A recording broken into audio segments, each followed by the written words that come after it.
There's something most men have felt, but don't always have words for.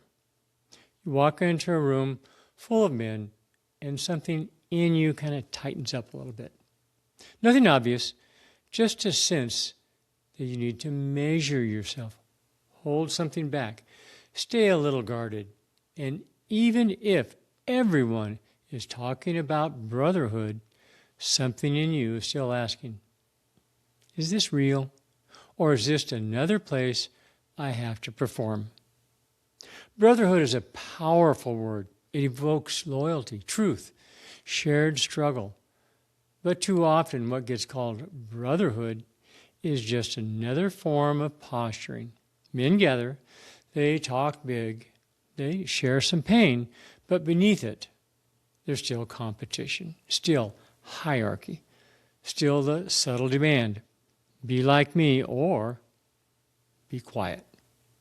That's not brotherhood. That's performance with testosterone. And if you've ever walked away from a men's space feeling less seen, less respected, or more guarded, then when you walked in, you already know the truth. Real brotherhood has rules. Not rules of power, but rules of integrity. This is about what those are, what those rules are, and what they are not. Many men are craving connection.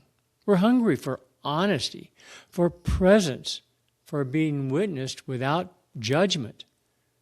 But many of us never saw real brotherhood modeled. We either saw aggressive dominance masked as leadership, spiritual bypassing, and fake vulnerability, or silent, stone, hard isolation. So when we try to step into masculine community, we often bring the very behaviors that destroy it. We don't mean to, but it happens. And unless we name those patterns with love and clarity, we will keep building male spaces that feel hollow. This is where we begin again. You know you found real brotherhood when you can speak without performing. You can cry without being pitied. You can sit in silence and still feel connected. You can challenge another man and be challenged without shame. You feel stronger, not smaller, for being in the room. It's not about being identical. It's not about matching philosophies. It's not about fake positivity or shallow support. It is about presence. Two or more men rooted in their own frame, standing beside each other in truth. Nothing more, nothing less. It's worth being honest here. These are the behaviors I've personally seen that break trust fast, even when they're done unconsciously. If you've seen or done any of these, you're not alone. And over time, they can shift.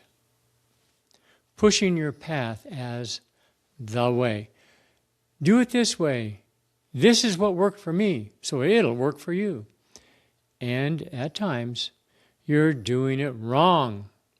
Now, that's not strength. That's insecurity trying to dominate. Good men don't push. They offer. The moment you try to convert, control, or override a man's presence, you stop being a brother and start being a tyrant. 2, fixing instead of witnessing. This one hides behind good intentions. You hear a man's pain, and your instinct is to fix it, to give advice, to show him the answer. But often, what a man needs most is not a solution, not your solution. He needs someone to simply sit with him, to say, I see you, I won't run. Advice can come later. But if you lead with fixing, you're telling him his pain is a problem to be solved, not a truth to be honored. Your tone doesn't command, it reveals. 3. Competition for the spotlight. Subtle bragging, one-upping, story jousting. This shows up in almost every group that hasn't built true trust. You talk about something vulnerable, and the next guy immediately shares a story that goes further. No one's really listening. Everyone's performing. Brotherhood dies in the shadow of attention hunger. True masculine connection allows one man to speak without someone else trying to outshine him. 4. Giving unsolicited advice. If a man doesn't ask for your perspective, don't offer it. That's not silence. It's respect. Many men violate this rule because they feel uncomfortable sitting in another man's uncertainty. But advice without permission is a boundary breach, and it creates a dynamic where the advice giver becomes the superior. Brotherhood does not need teachers. It needs witnesses. 5. Policing emotion. Oh, that's too much. Hey, calm down, buddy. You're being too sensitive. That's not what real men do.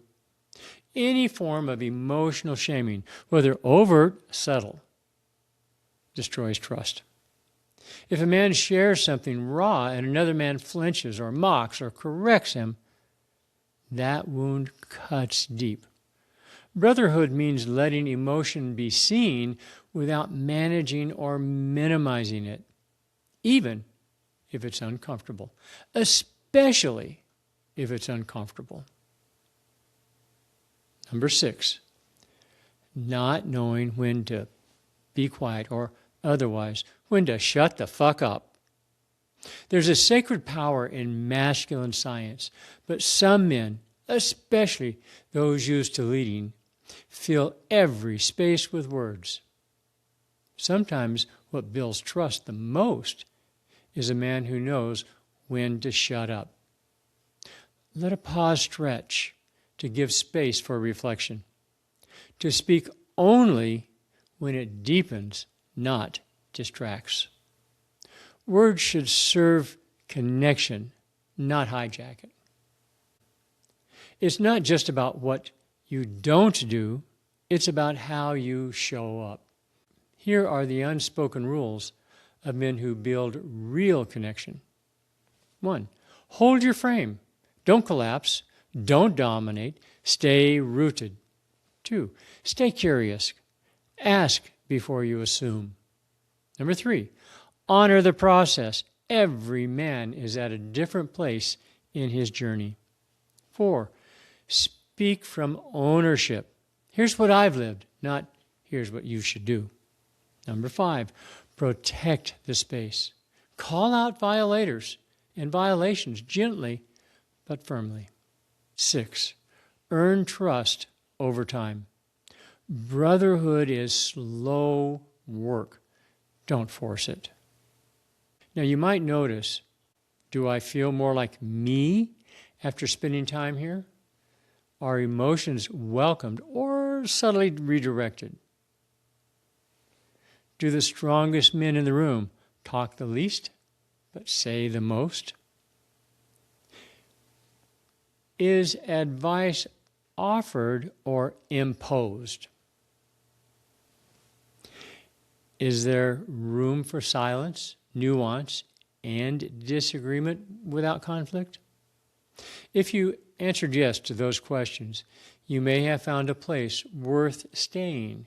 If not, you're not crazy. You're just discerning. Keep looking. And the man who leads with humility, he's a gift. Be mindful of the man who needs to be the most evolved, corrects others constantly, turns every share into a teaching moment, builds a following, not a circle. Now that's not brotherhood. That's not a leader in brotherhood. That's ego with a clipboard. Real masculine leadership doesn't teach from above, it invites from beside. If a man walks ahead of you, check whether he ever turns back to walk with you. When these rules are honored, explicitly or implicitly, something powerful happens. Men stop performing. Vulnerability becomes natural, not forced. Conflicts get resolved without power games. Deep loyalty forms, not through ritual, but shared truth. Each man becomes more sovereign, not more dependent.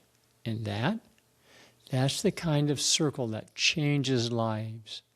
One quiet, grounded, rooted conversation at a time. You don't need to be perfect. You just need to be present. You will make mistakes. You will overstep. You will miss a cue. You will give advice when you should have stayed silent. All of that's okay.